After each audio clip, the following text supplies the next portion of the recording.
నివేదన. శ్రీ రామాయణ మహాకావ్యమునకు విశ్వ సాహిత్యమందు అత్యున్నత స్థానము కలదు. ఇది నవరస భరితము, సర్వాంగ సుందరము. ఇందు ప్రస్తావించబడిన గృహస్థ జీవనము, రాజధర్మము ఆదర్శప్రాయములు. ఇందు పేర్కొనబడిన భక్తి, జ్ఞాన, త్యాగ, వైరాగ్య సదాచారములను గూర్చిన ఉపదేశములు సర్వోన్నతములు.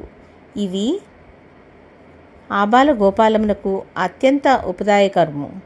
భగవంతుని యొక్క సగుణ సాకారతత్వము, ఆయన గుణ ప్రభావ విశేషములు, భక్తి తత్వ రహస్యములు సరళ సుందర శైలిలో తెలుపబడినవి కనుక ఈ కావ్యము కథారూపంలో పండితులను, పామరులను ఆనందింపచేయును. ఇంతేకాక శ్రీరామాయణమునకు గల ప్రతి అక్షరము దివ్య మంత్ర సదృశము.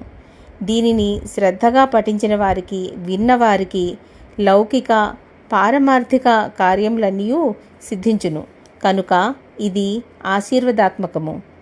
ఇందలి ఉపదేశములను పఠించి మననము చేయుట వలన, ఇందలి భగవద్లీలలను చింతించుచు కీర్తించుట వలనను వారు భగవద్ అనుగ్రహమునకు పాత్రులొకటయే కాక వారికి పరమ పురుషార్థమైన మోక్షము కూడా లభించును. శ్రీ సీతారాముల కృపకు పాత్రుడైన శ్రీరామభక్తుడైనటువంటి శ్రీ ఆంజనేయ స్వామి నా వెంట ఉండి నేను చదవబోవు ఈ శ్రీరామాయణమను మహాకావ్యమును నాచే పూర్తి చేయించుగాక. శ్రీ వాల్మీకి మహర్షి ఆశీర్వాదము నాకు లభించుగాక. సకల దేవతల యొక్క ఆశీర్వాదము లభించుగాక.